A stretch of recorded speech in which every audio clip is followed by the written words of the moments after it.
Bah allez, salut. Comme je vous l'ai dit dans la vidéo de la semaine dernière, le premier chantier de ce lundi matin, ça sera de réparer le pneu de l'Action. Bon, apparemment ce serait une pierre qui l'aurait percé. Donc chantier est pas bien commode. Le tracteur est en dévers au milieu du champ. Heureusement il y avait la caisse pour lever le tracteur parce que ça aurait été compliqué. Et là il y a une bonne balafre dans le pneu.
Bon, bonne nouvelle, le pneu est pas mort. Donc là il va me mettre une carcasse dans notre pneu. Et donc là il va y avoir une réparation à chaud. Comme ça, s'il me met canard en plâtre à l'intérieur, ça empêchera juste l'air de sortir, mais pas que la terre, la merde y rentre dedans. Donc là il emmène le pneu et ils font ça à l'atelier. En attendant il met un pneu qu'il avait dans l'atelier. Ça sera une réparation finalement qui sera pas trop chère. J'avais peur que le pneu soit foutu et qu'il se passe récupérer.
Bon, et bien voilà, on peut reprendre nos semis. Donc un grand merci à PY Pneus, agence Siligom. Rapidité d'intervention. Il est 10 h. Je les ai appelés à 9 h. Ils sont directement venus, le temps de changer le pneu et tout. Je peux rattaquer sans souci. Donc un grand merci. Ça fait plaisir de travailler avec des entreprises, des boîtes qui sont réactives et qui comprennent les clients. Bon allez, je reprends mes semis. Je finis cette parcelle. Il me reste 2 coups de semoir. Et puis on va recharger le semoir et on attaquera une autre parcelle. Il reste 8 hectares à semer aujourd'hui, donc on va pas perdre trop de temps. Bon allez, action!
Bon, j'ai attaqué la jolie parcelle où j'avais fait les plans de au lever du soleil au labour.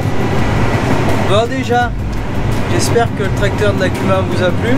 À l'heure où je vous parle, j'ai pas de retour encore de vos commentaires. Il a déjà fait une trentaine d'heures entre chez nous et chez mes voisins. Donc le tracteur a l'air de plaire globalement. Donc ça c'est le point positif.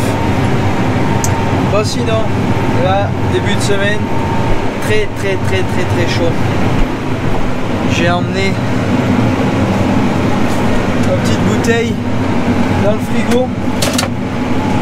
Pour une fois, ça c'est un vrai frigo sur le tracteur. Il marche super bien, il est très efficace. Donc, c'est cool quand on fait des grosses journées comme ça et où il fait chaud. Là j'ai la clim à fond et derrière les carreaux ça tape. Bon, sinon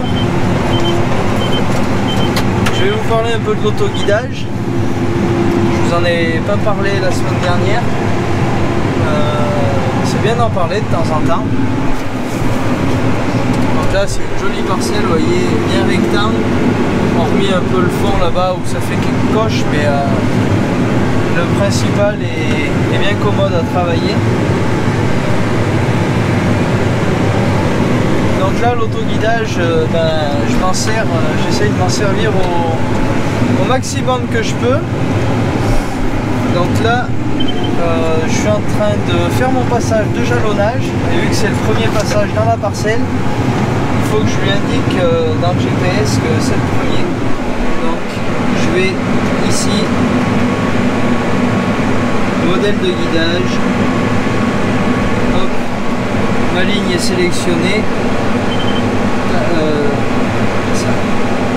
jalonnage, vous voyez, je l'ai déjà fait tout à l'heure, espacement entre les passages, 5 passages vu que je suis en 3 mètres et que j'ai pas en 15 mètres, donc tous les 5 passages il faut que je jalonne. Donc après je valide,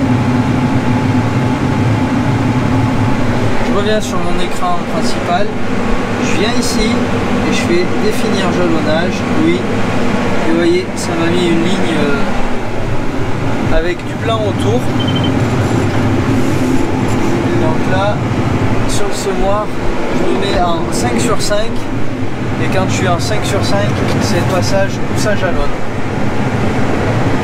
Donc ça, c'est super. Ça évite vraiment les oublis de se rappeler où on en est. Ça me permet de semer en planche et non pas en banc. Donc en planche, c'est... je fais jamais d'aller-retour en fait.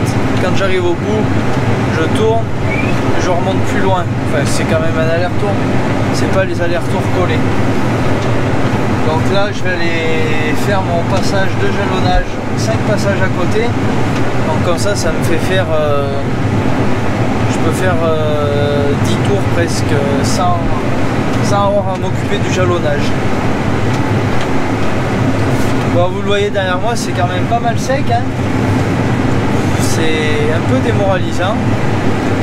Il y a de la pluie qui est annoncée cette semaine, mais je sais pas si elle viendra, on verra bien. Je vous tiendrai au courant de toute manière. Et puis voilà. Bon, sinon, ça fait vraiment un super travail. La terre est fine. Déjà, quand on sème dans de la bonne terre, que c'est pas pâteux, que ça colle pas. Déjà ça met un peu plus de chance de son côté pour la lever, et il y a quand même de la fraîcheur en dessous. Donc voilà, voilou. Là quand j'arrive, hop, je lève, je désactive mon volant en l'attrapant, j'ai la prise de force en automatique, comme ça me coupe la prise de force. Et là je regarde mon écran, hop, j'ai ma ligne qui vient de s'allumer, j'enclenche le GPS, je baisse, quelques impulsions en avant pour relancer le tracteur avec le petit joystick. Là je sais mon régulateur, donc je l'ai mis à 9 km/h, Quand j'arrive au bout pour ralentir, je tire en arrière. Un coup comme ça me baisse 1 km/h. Et puis c'est un jeu d'enfant.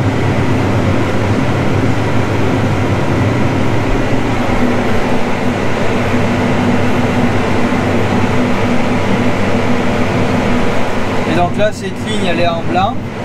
5 lignes à côté, il y en aura à nouveau une autre en blanc. Et là, vous voyez, je viens de faire celle-ci. Donc voilà. Allez, je vais vous faire quelques images au drone dans la grande parcelle. Et je vous le ressortirai ce soir en fin de soirée au coucher de soleil dans une autre parcelle de 3 hectares et quelques. Donc il y aura quelques prises de vue au drone dans la journée. Vous voyez l'action. Il se balade avec celle-là. Ça change de la 5 mètres de ce printemps pour les semis de maïs. J'aurais bien aimé la voir là de nouveau. Il y a vraiment du débit de chantier avec cette machine. Mais bon, on se contente des 3 mètres pour le moment. Allez, moi je vous laisse, je vous passe les images et puis on se retrouve dans un moment.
Bon, semi-terminé à Sainte-Eugénie-de-Villeneuve.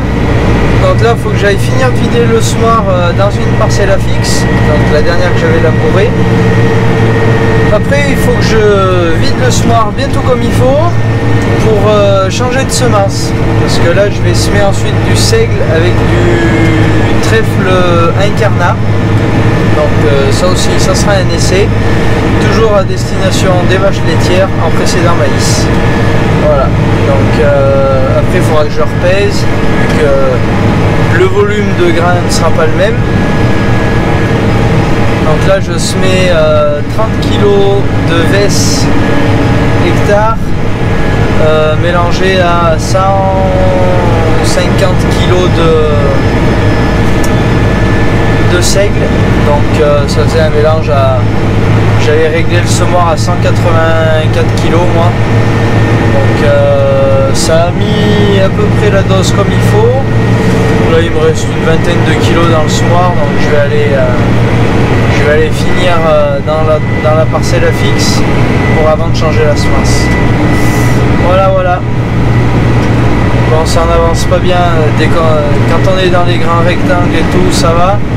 Alors dès qu'on attaque de jardiner dans les petites coches, c'est pas bien l'avance quand même par chez nous. Et je vois même avec la herse rotative 5 mètres, on peut penser que c'était encombrant et tout, que c'est fait pour la grande culture. Et ben il y avait quand même un sacré débit de chantier même dans nos petites parcelles, qu'on peut penser que c'est pas adapté au gros matériel. Donc voilà un peu la conclusion que j'en avais tirée de l'essai du matériel ce printemps. Allez, je vais finir de semer et je vous referai de toute façon quelques images au drone en fin de soirée quand le soleil se couchera. Voilà, allez, à toutes.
Bon allez, on se reprend le matin, j'ai une petite réparation à faire. Vous voyez, j'ai le déflecteur qui est un peu en travers.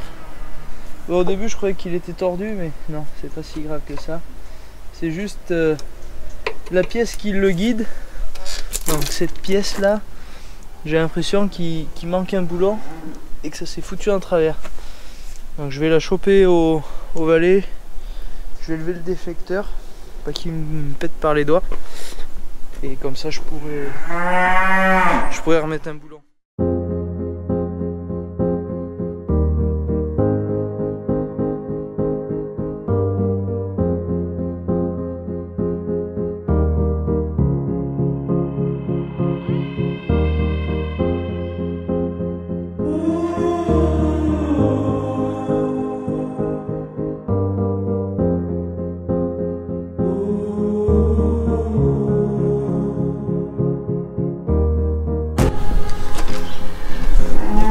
Voilà, j'ai levé le déflecteur. Voilà. Vous voyez ça, ça doit pas bouger. Et là ça fait le guide. Sauf que ça guide plus vu qu'il manque un morceau, un boulon. Bon allez, je vais en chercher un.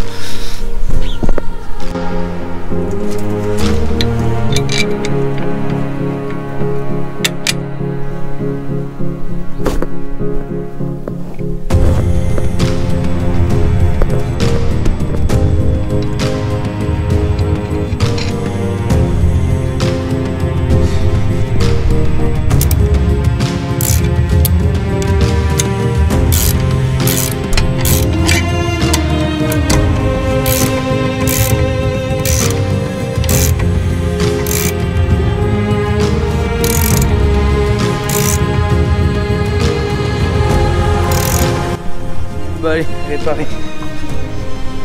Je leur baisse, on va voir si ça rentre.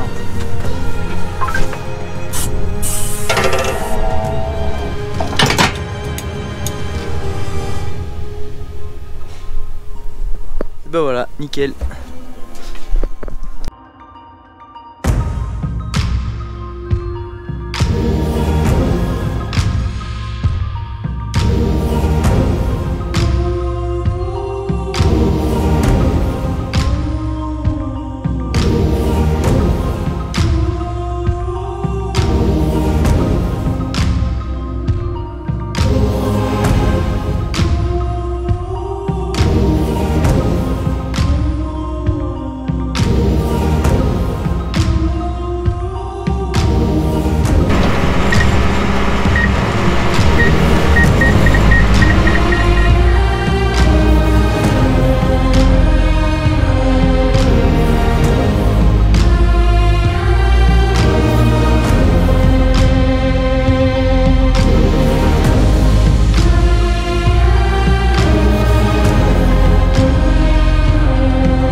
Bon voilà, semi terminé pour la première partie. J'en ai fait 13 hectares. 13 hectares 17 exactement. Donc la suite, eh ben, ça sera on va labourer les prairies, il a annoncé de la pluie demain. Donc dans la foulée, essayer de labourer les prairies pour commencer de préparer pour les céréales.